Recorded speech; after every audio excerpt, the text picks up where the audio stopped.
Well, hello everybody. Welcome back to Digging Halton. It's a beautiful day.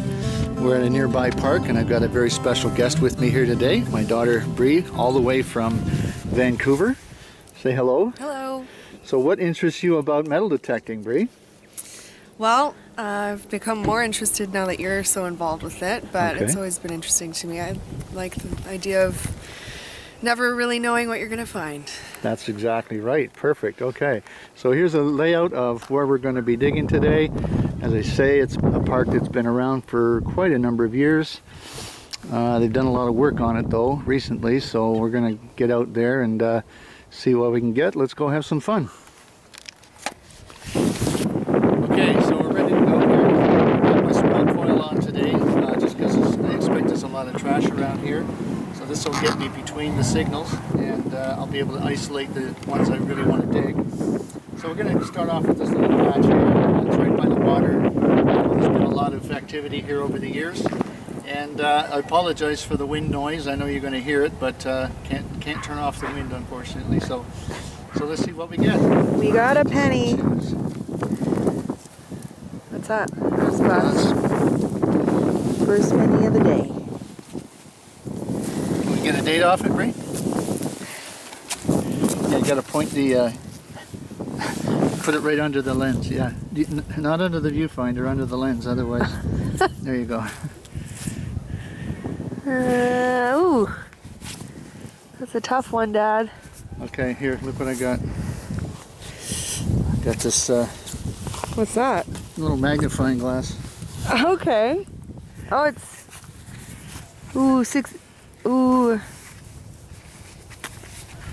1979?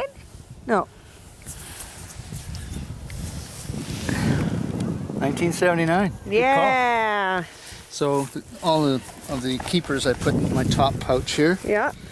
and zip it up so they don't fall out. Perfect. There we go. Here we dug the hole. We know that the signal and the target is still in the hole. So we're gonna, I'm pretty sure it's a penny. It sounds like a penny. So let's have a look here. Rule number one, always make sure this is turned on. It could take a long time to find something otherwise. Yeah, here it is. That's a penny. A nice green one. It's a nice green one, Bree. Yeah. What year were you born? 1984. It's a 1984 penny. There you go. Your very Hey, my first find. Your very first penny Woohoo! happens to be your year of birth. How about that? How about that? Nice green one. Cool. Yeah, we'll clean it up when we get home. Okay, we're going to do a live dig here. We got some numbers up in the 90s here. A little bit inconsistent and quite deep, so it could be just big old rusted iron, but with a signal like this, you don't pass it by. So we'll, I've got it located with my pinpointer. It's right in the bottom of the hole, so we're going to have to do some more manual digging here just to get down that far. Already about 6 inches. I'm thinking if it's something good, it's going to be down at least 8 or 9 inches. You're thinking it's probably iron.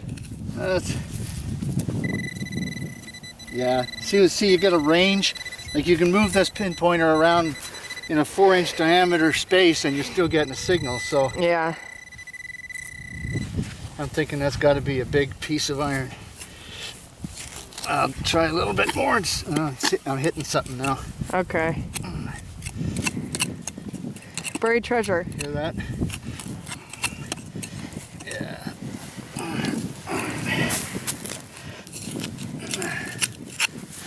Oh, what is it? Well, it's going to be a little bit of work to get down that far. Yeah.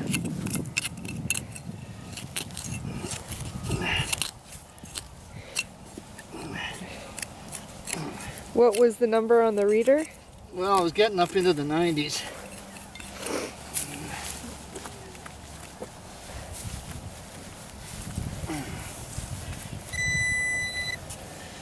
Yeah, I'm going to take the big shovel to it. It's got my curiosity going now.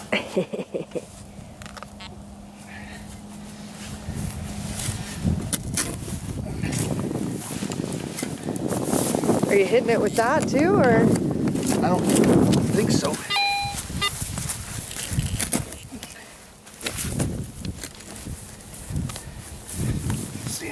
got it out. We're getting some old red brick too, which is a good sign. Okay. What does that mean? Well, it means there was an old building here at one time. I can see what I'm going for right there now. Looks like a big bar. Oh, yeah, it's huge. Okay. Could be a relic of some kind. I got it out. Okay. I got it out. Ooh. Yeah, I've seen these before. Looks like almost like a. Well, that is your big signal. I think it weighs about 5 or 6 pounds. Yeah. Okay. No writing on it or anything, so on to the next one. It's a crotal bell. We got ourselves a little crotal bell. So it's not quite complete. You see it's got a piece broken off of it there. Yeah. We were going to abandon that hole, but we kept digging and came up with this. Now, back in the day when horses were pulling sleighs in the snow, Yeah. it was hard to hear them coming. So they wore these around their harnesses, these crotal bells. When we cleaned this out, if it was whole, you'd be able to ring it like that. Like the one I found earlier last year is complete, and it's still got the little metal P in it, and it's about the same size, and I traced it back to the late 1880s. Wow. So once upon a time, somewhere here, there was a horse that had a harness with these crotal bells on them, and it came off somehow and was buried there. Just broken a little bit off there, but it'll be interesting to see the pattern on this one, because you can trace it back to find out where and when it was made. So that's a good find. That's an excellent find. It'd be fun to clean that off. Cool. Yeah, that's one of the things that detectorists look for, is that kind of history. It's a neat little relic. So that's worth getting out for today. Boom. Just by itself. Yeah. So we'll clean that up, show you in the wrap up.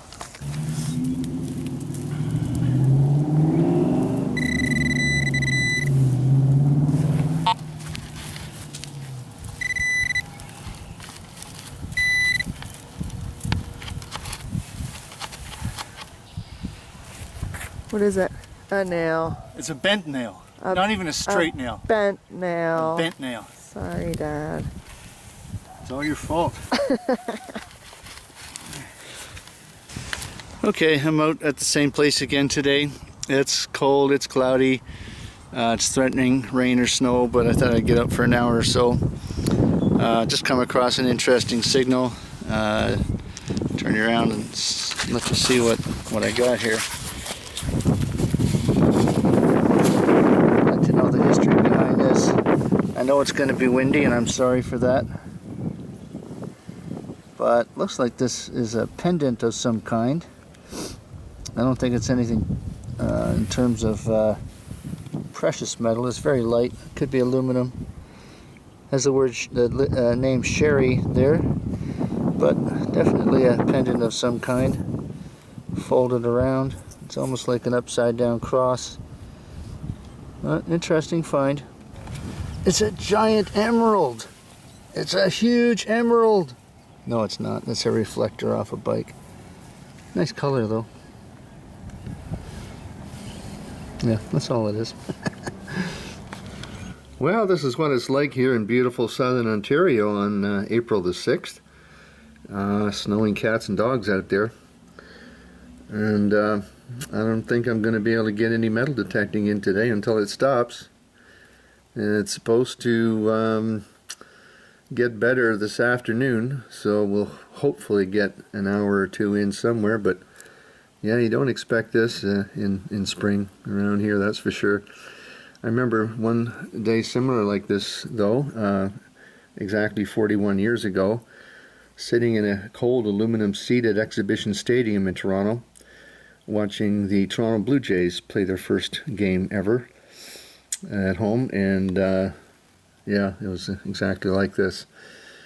But so it does happen.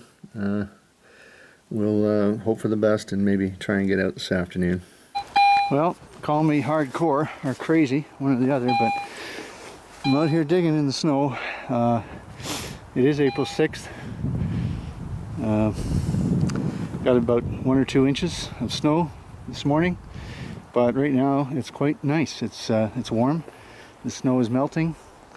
I dressed for these conditions, and altogether it's kind of nice. So there's basically what it looks like. And just dug something out of the hole here. Not sure what it is. Let's have a look at it together. Let's zoom in on this.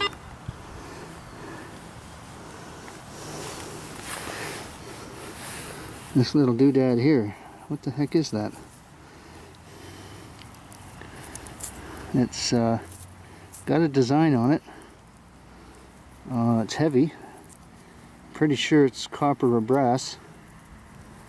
It'd be interesting to take that home and clean it up. See what it is, and I'll show you on the wrap-up. You never know what you're going to find. Okay, this is every metal detectorist's wish, I guess. I saw a little glimpse of something here. Yeah, look at this.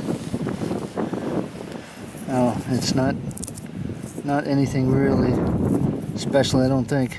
No, that seems like aluminum to me. That looked for all the world like a gold chain. That's cool though, cool find. It says love on it. Looks like it's got two people. Love and something. Probably something else on the back. Anyway, I'll clean it up, show you in the wrap up. Well, hello again everyone, and welcome back to Digging Halton, the metal detecting series. I'm Kevin, and we're going to do this week's wrap up. What a wild and crazy week it was with the weather. Freezing cold at times, and even snowing today. And you'll see some of that in one of the clips. But a good week to get out there, even with the weather the way it is. And I got some interesting finds for you this week, so stay tuned. Okay, here's the flim flam, the tchotchkes, what do you want to call them, that I got this week. There's a fishing lure and a fishing weight, which makes sense because I was hunting near the water, a small lake. So lots of fishing activities going on over there over the years. Nothing really else remarkable to talk about there, except this is a big old square nail. These were used back in the 1800s. You know, you're in old dirt if you find one of these, usually. And of course they're made out of iron, so they corrode pretty heavily. So on to the pennies for the week.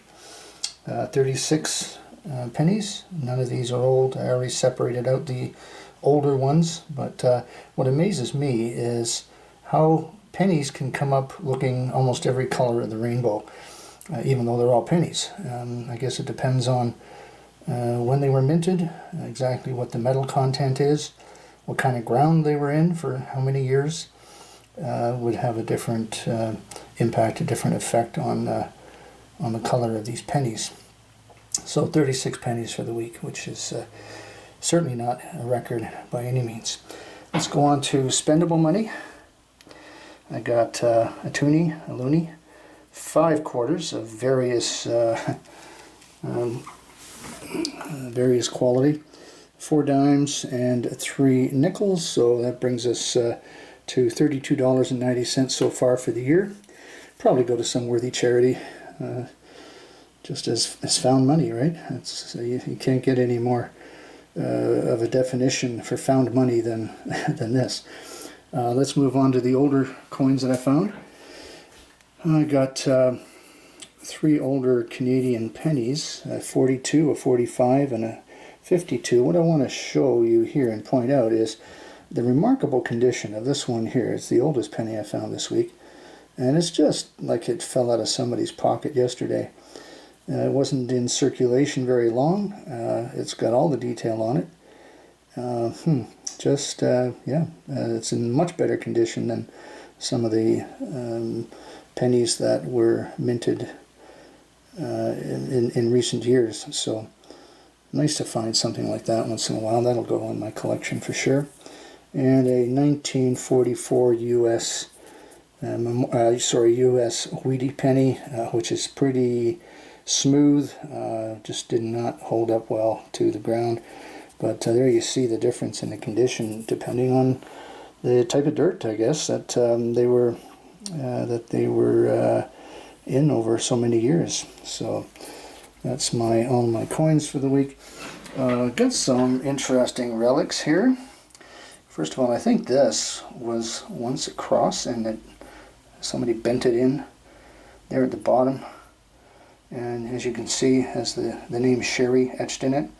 It's just aluminum. I thought it was silver when I first found it, of course, but it's certainly just an aluminum cross.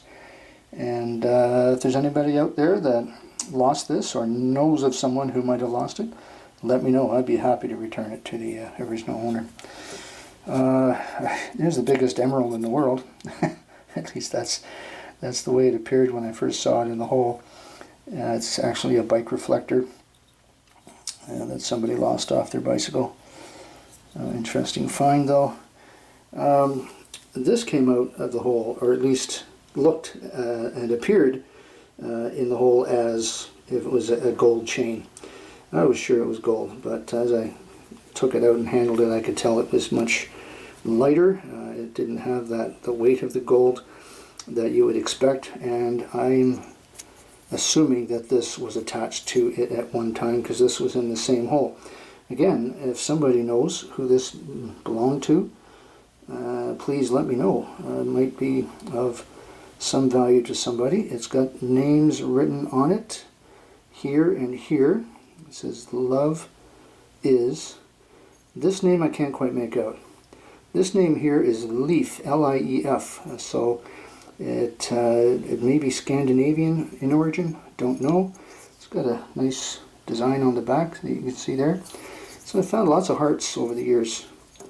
Always love finding those hearts, and always love returning them to their owners. So this button here is interesting because it's actually leather. It's a leather button, and on the back I can see the word company, but I don't want to take it apart to see if I can see the rest of the wording on there. But an interesting leather button. I'm going to move to the mystery item of the week, and that is this right here. Now I've got a suspicion of what it might be, a theory. I want to hear what you have to say. It is feels like solid brass.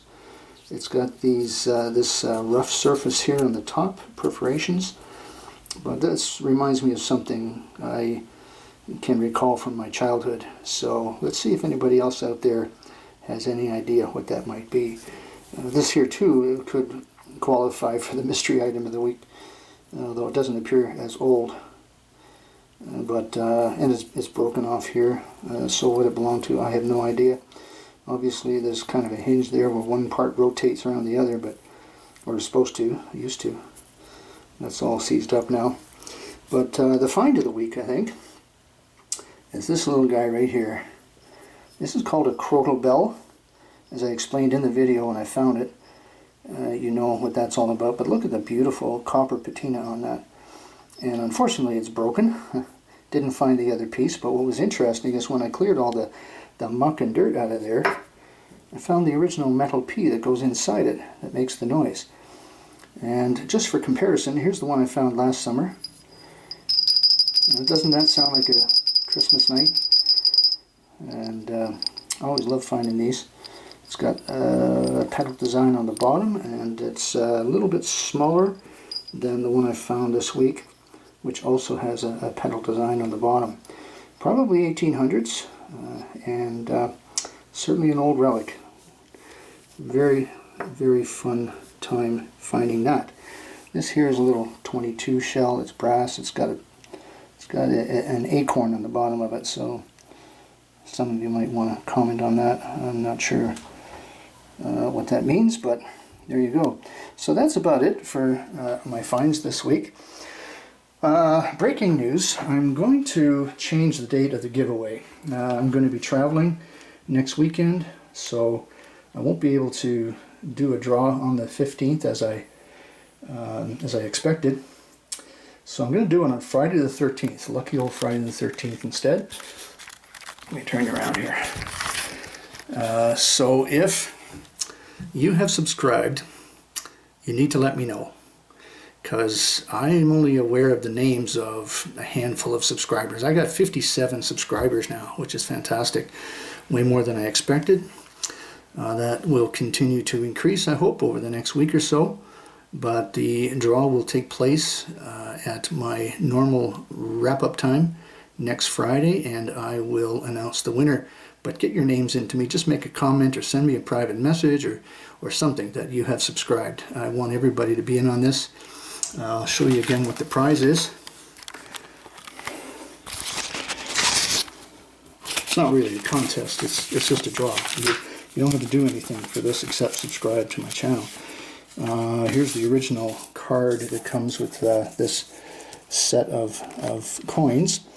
I'll let you read that there. You can pause, of course, and take your time reading that.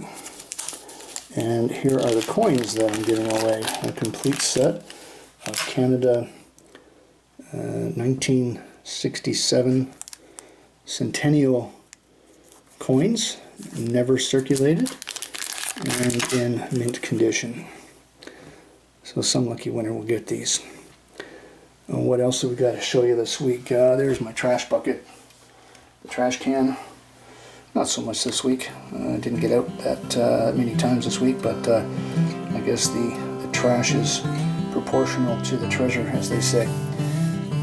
What else have I got to tell you?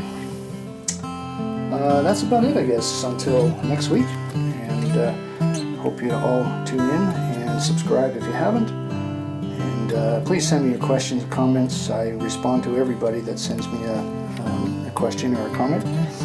So have a good week, and we'll see you next Friday.